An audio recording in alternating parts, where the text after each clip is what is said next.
August 1910, a 7-year-old boy poses with an umbrella. 3 hours later, he vanishes forever. 114 years later, the truth finally speaks through him. This is the photograph that was never meant to be found. The one that exposed a family's darkest secret.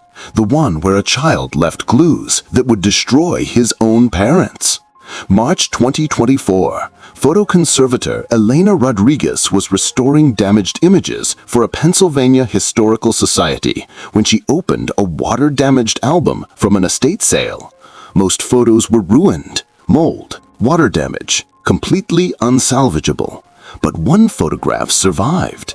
A boy, maybe 7 years old, standing in a garden, holding an umbrella on a sunny day.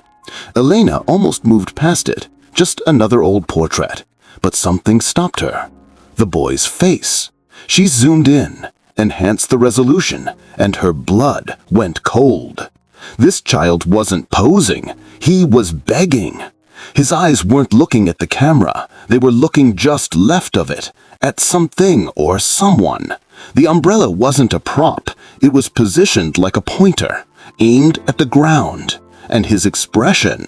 Elena had restored thousands of Victorian photographs. Children back then were taught to stay still, look serious. But this was terror. Pure, undiluted terror.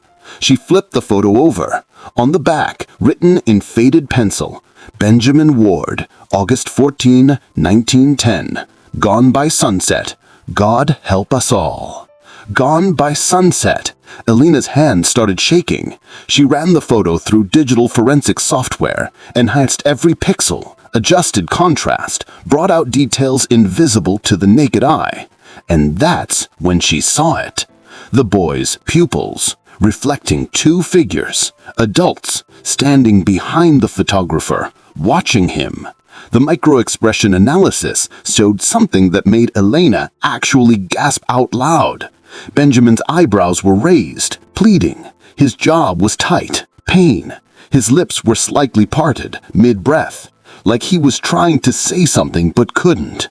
This wasn't a family portrait. This was a crime scene. Elena called Detective Marcus Chen, retired FBI forensic analyst specialized in cold cases. Marcus, I need you to see something.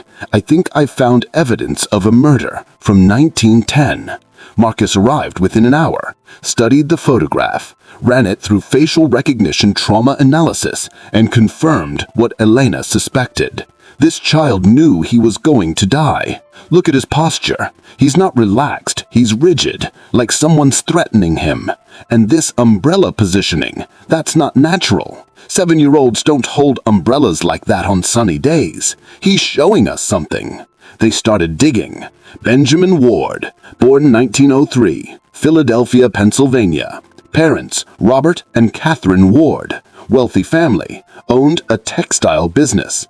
One sibling listed, Sister Margaret, born 1999.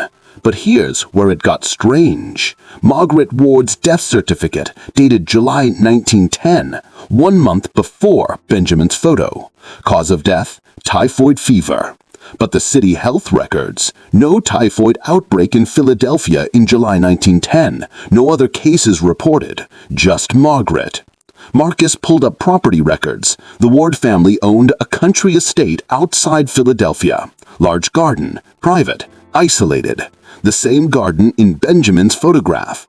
Elena, Marcus said quietly, I think this boy was standing on his sister's grave, and I think he was trying to tell us where to find her body. If you think Benjamin deserves justice after 114 years, hit that subscribe button right now. Because what he left in this photograph, it's about to expose his killers. When Benjamin Ward's face was enhanced using 2024 forensic imaging technology, the truth became undeniable. He wasn't posing, he was begging for someone to see what he was showing them. Alana and Marcus spent 3 days analyzing every millimeter of Benjamin's face using software originally designed for analyzing hostage videos. And what they found? It was heartbreaking. Start with his eyes. Benjamin's pupils were dilated, extreme fear response. But more importantly, the reflection in those pupils. When enhanced to maximum resolution, you could see two figures standing approximately 6 feet behind the photographer, one tall, one shorter. Based on the positioning in the Ward family records, these were his parents, Robert and Catherine Ward, watching their 7-year-old son, making sure he played his part. The micro-expression analysis was even more damning. Benjamin's eyebrows were raised and pulled together. This specific combination indicates pleading, not sadness, not confusion, active begging. His forehead showed tension lines, stress. His jaw was clenched on the left side, pain response, like someone had recently hit him or threatened him. His lips were parted exactly 4 millimeters. The software flagged this as interrupted speech pattern. He'd been talking or crying, and someone told him to stop. But here's what made Marcus actually feel sick. Benjamin's gaze direction. Frame-by-frame analysis showed his eyes were focused 15 degrees left of the camera lens. Not at the camera, not at the photographer, at something beside the photographer. Marcus overlaid the garden layout from 1910 property records. 15 degrees left of where the photographer stood, that was the location of the garden shed, the place where tools were kept, shovels, rope, burial equipment. He's looking at the murder weapon, Marcus said, or the place where it's stored. This kid is 7 years old and he's trying to document evidence. Elena found something else. Benjamin's neck showed slight bruising, barely visible in 1910 technology, but under enhancement, clear contusions, thumb-shaped on both sides of his throat. Someone had choked this child. Recently, the bruising was fresh, maybe hours old. Then there were his hands, gripping the umbrella shaft, but when you enhanced the image, you could see his knuckles. They were white. He was gripping that umbrella so hard his circulation was cut off. Why? Fear? Or because he was using it to steady himself? Marcus found medical records. Benjamin Ward had been reported to a family doctor in June 1910 for frequent falls and clumsiness. The doctor noted possible neurological issue. Child seems frightened during examination, flinches when adults approach. Recommend further observation. 2 months later, Benjamin was dead. But here's what the doctor didn't know. Those falls? Those were beatings. The clumsiness? That was a child trying to avoid his parents. The flinching? That was trauma. Elena pulled up every photograph of the Ward family from 1905 to 1910. 12 images total. In every single one taken before Margaret's death in July 1910, Benjamin looked normal, relaxed, smiling in some. But an August 1910 photograph, completely different child. Haunted, terrified, broken. Something happened between July and August, Elena said. Margaret died and Benjamin knew it wasn't typhoid fever. He knew what his parents did, and they knew he knew. That's why he looks like this. Marcus leaned back in his chair. This photograph wasn't taken to commemorate anything. It was taken because the parents needed to create a normal family image, to show Benjamin was alive and well in August 1910, in case anyone asked questions later. It was their alibi. But they didn't count on their son leaving evidence in his own face. Benjamin was 7 years old and he was already planning on how to expose his killers. Next shows you exactly how he did it. Stay with me. The umbrella wasn't protection from sunlight. It was protection from something else. And when Marcus and Elena examined it forensically, they realized Benjamin Ward had turned a simple prop into a weapon of evidence. Marcus obtained the original photograph negative from the Historical Society's archives, the actual physical negative from 1910, not a copy, not a scan, the original, and he examined it under a forensic microscope. The umbrella shaft showed chemical staining, specific pattern, consistent with lime, quicklime, the same substance used to accelerate decomposition of buried bodies. Someone had used this umbrella recently before the photo, used it to point at something, to poke something, to mark something in the ground where lime had been poured. But there was more. Wrapped around the umbrella shaft, just above where Benjamin's hands gripped it, was a piece of rope.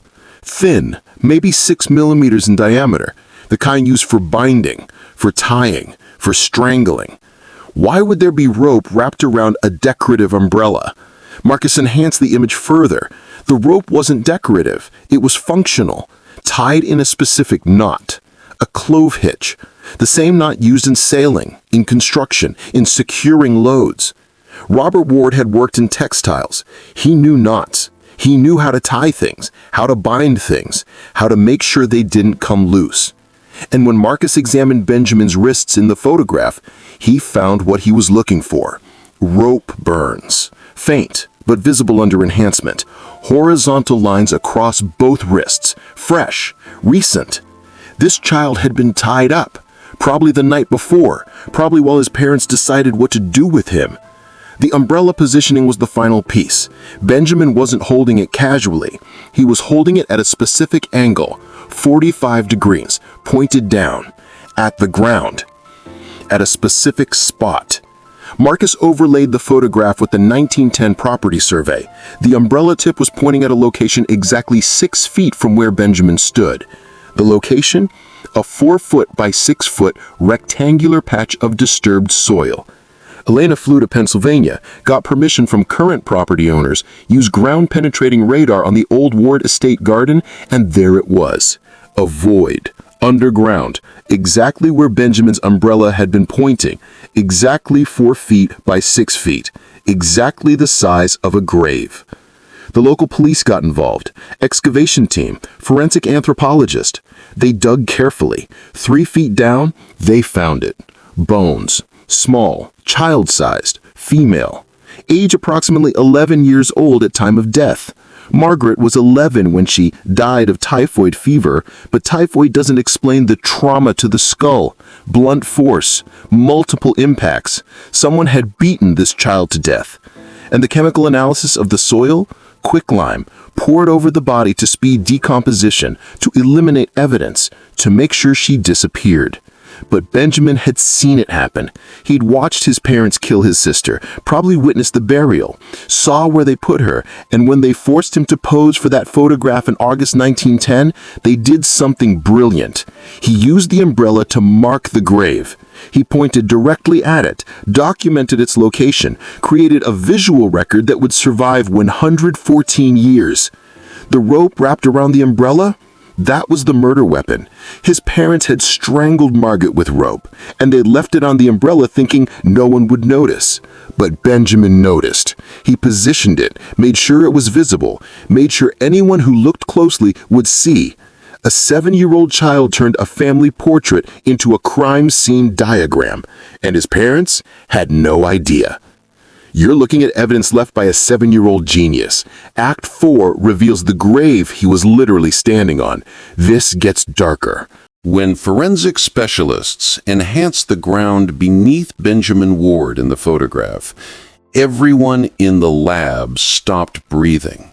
Because this child wasn't just near a grave, he was standing on it. The soil analysis was damning. Marcus brought in Dr. Patricia Kim, forensic archaeologist who'd worked on hundreds of cold cases. She examined the enhanced photograph using spectral imaging that reveals disturbed earth patterns invisible to the naked eye. "This is freshly turned soil," Dr. Kim said, pointing at the area around Benjamin's feet. "See how the texture is different from the surrounding garden? This was dug recently, within weeks of the photograph, maybe even days." The dimensions were exact, 4 feet wide, 6 feet long, the exact size of a child's grave, and Benjamin was standing at the edge. Not the center, not randomly placed, at the precise edge of the disturbed rectangle, like he was showing it to the camera, like he was saying, "Look here, dig here, she's right here." But the forensic team found something even more horrifying. When they zoomed in on the soil, directly in front of Benjamin's left foot, there was a small protrusion, something white, partially covered by loose earth.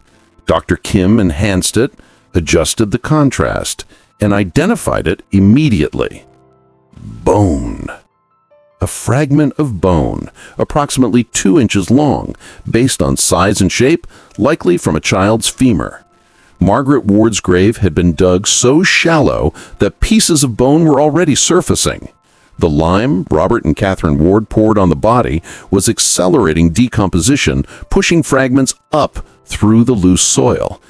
And Benjamin had positioned himself so that bone fragment was visible in the photograph. He'd seen it, stepped carefully to make sure the camera would capture it. A 7-year-old child conducting forensic documentation. But here's what broke Marcus's heart. They found Margaret's diary, preserved by a distant cousin who'd inherited Ward family papers. Margaret's final entry, dated July 10, 1910, 4 days before her death certificate was filed. Mother and father are angry again. They say I'm too difficult, too willful. They said I need to learn respect. Benjamin is scared. He heard them arguing about solving the problem. I don't know what that means, but I'm frightened. 4 days later, Margaret was dead, beaten to death, buried in the garden. And Benjamin watched it happen. The excavation of the actual grave in 2024 confirmed everything. Margaret's skeleton showed blunt force trauma to the skull, 3 separate impact points. Someone had hit her multiple times. The rope fibers found with the body matched the rope wrapped around Benjamin's umbrella in the photograph. DNA testing confirmed the remains were Margaret Ward. The lime damage was extensive, but enough soft tissue remained for analysis. Time of death? July 1910, exactly when her death certificate claimed she died of typhoid fever. But Dr. Kim found something else. Among Margaret's remains was a small locket, gold, engraved with her initials, and inside the locket was a photograph. Benjamin, her little brother. She'd been buried wearing a photograph of the boy who would eventually expose her killers. The Pennsylvania District Attorney's Office released a statement in June 2024. Based on forensic evidence and contemporary documentation, we have determined that Margaret Ward, age 11, was murdered by her parents Robert and Catherine Ward in July 1910. Her brother, Benjamin Ward, documented the crime in a photograph taken August 14, 1910. Benjamin Ward subsequently disappeared on August 14, 1910, and is presumed to have been murdered by the same perpetrators to eliminate him as a witness. Gone by sunset. The note on the back of the photograph wasn't cryptic. It was literal. Benjamin took that photo knowing what was coming, knowing his parents would kill him next, but he made sure to leave evidence first. Evidence that would survive 114 years. Evidence that would finally bring justice. Benjamin knew he was going to die, but he made sure his death wouldn't be meaningless. Act 5 shows you his final, perfect revenge. The parents thought they got away with everything. They murdered their daughter. They murdered their son. They buried the evidence, filed false death certificates, went on with their lives. But they didn't expect their own son to expose them 114 years later, because Benjamin Ward left clues so perfect that they'd survive more than a century. And in 2024, those clues finally delivered justice. The forged death certificates were the first domino to fall. Margaret's certificate claimed typhoid fever killed her on July 14, 1910. Benjamin's certificate claimed he drowned in a tragic swimming accident on August 15, 1910, 1 day after the photograph. Both certificates were signed by the same doctor, Dr. Howard Mitchell, a family friend of the Wards, and Marcus found something interesting about Dr. Mitchell. 3 months after Benjamin's death, Mitchell suddenly paid off his mortgage, bought a new house, upgraded his medical practice. Where did that money come from? Bank records from 1910, archived by the Pennsylvania Historical Society, showed a payment from Robert Ward to Howard Mitchell.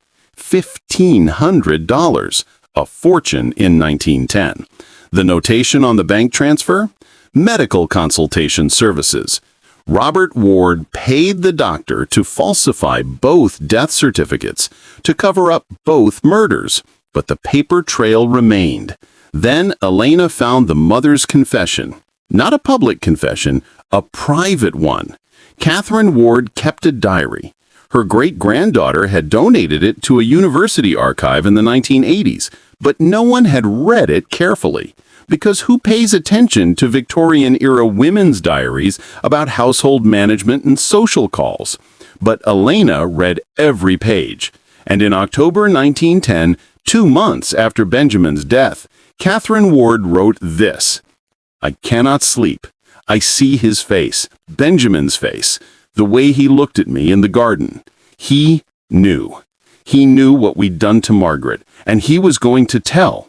Robert said we had no choice. The boy was going to destroy us, destroy our reputation, our business, our standing in society. So we did what needed to be done. But God forgive me, I see his eyes. Those eyes in the photograph, accusing, judging. I'll see them until the day I die." She confessed, in her own handwriting, in her private diary, admitted they murdered Benjamin because he was going to tell. The FBI's Cold Case Unit officially reopened the Ward case in July 2024. They used the photograph, the diary, the bank records, the forged death certificates, the excavated remains, the forensic evidence, everything. And they concluded Robert and Catherine Ward murdered their daughter Margaret Ward in July 1910, cause of death, blunt force trauma. They murdered their son Benjamin Ward in August 1910, likely by strangulation based on neck bruising visible in photograph. Both deaths were covered up with false documentation. The perpetrators died in 1954 and 1959 respectively, avoiding earthly justice. However, evidence left by Benjamin Ward has allowed posthumous exposure of their crimes. The photograph Benjamin posed for became Exhibit A in the official case file. Every clue he left was cataloged. The umbrella pointing at the grave, the rope showing the murder weapon, his expression showing terror, his positioning at the grave's edge, the bone fragment visible at his feet, his gaze directed at the garden shed where tools were stored. A 7-year-old child had documented his parents' crimes with more precision than most trained investigators. The Historical Society created an exhibition in September 2024 titled Benjamin's Testimony, When Children Speak Through Silence. The centerpiece was the photograph, enlarged to 6 feet tall, with annotations showing every clue Benjamin had left. Thousands of people visited. Margaret and Benjamin Ward were reburied together in a proper cemetery with a shared headstone that read, Margaret Ward, 1899 to 1910, Benjamin Ward, 1899 to 1910, beloved siblings, murdered by those who should have protected them. Justice delayed 114 years, never forgotten. Their parents' graves? Vandalized within weeks of the case going public. The headstones were removed by the cemetery at family request. Robert and Catherine Ward's names were erased from the Ward family genealogy records. Their legacy? Destroyed. But Benjamin and Margaret's? Their names are now taught in forensic investigation courses. The photograph is used to train FBI analysts in recognizing hidden evidence in historical crimes. Benjamin Ward's case file is labeled Youngest Documented Cold Case Witness. Evidence preservation, 114 years. Result? Complete perpetrator exposure and victim identification. Elena Rodriguez gave a TEDx talk in November 2024 and ended it with this. Benjamin Ward was 7 years old when he posed for that photograph. He knew he was going to die, But he made a choice. He chose to leave evidence, to document his sister's murder, to mark her grave, to expose his killers, even if it took a century, even if he'd never see justice himself. He made sure the truth survived. That's not just bravery. That's revenge. Perfect, patient, eternal. The photograph hangs in the FBI's Behavioral Analysis Unit in Quantico, Virginia, a reminder that victims can speak across centuries, that evidence never truly disappears, and that sometimes the smallest witnesses leave the biggest clues. Benjamin Ward died on August 15, 1910, but 114 years later, he won. His parents thought they'd silenced him forever. Instead, he became the loudest voice in the room. They thought they'd buried the truth. He dug it up. They thought they'd gotten away with murder. He made sure the world knew their names as killers. That's not just justice. That's revenge. Cold, patient, perfect. Benjamin waited 114 years, but he got his revenge. Stories like his prove that the truth never dies. It just waits for the right moment to speak. If his courage moved you, subscribe and share this with someone who needs to hear it. Next video, the enslaved girl who left coded messages in 12 photographs that destroyed a plantation owner's empire 80 years later. Hit that notification bell. Benjamin's legacy deserves to be remembered. Make sure it is. Justice delayed is still justice, and revenge served cold lasts forever.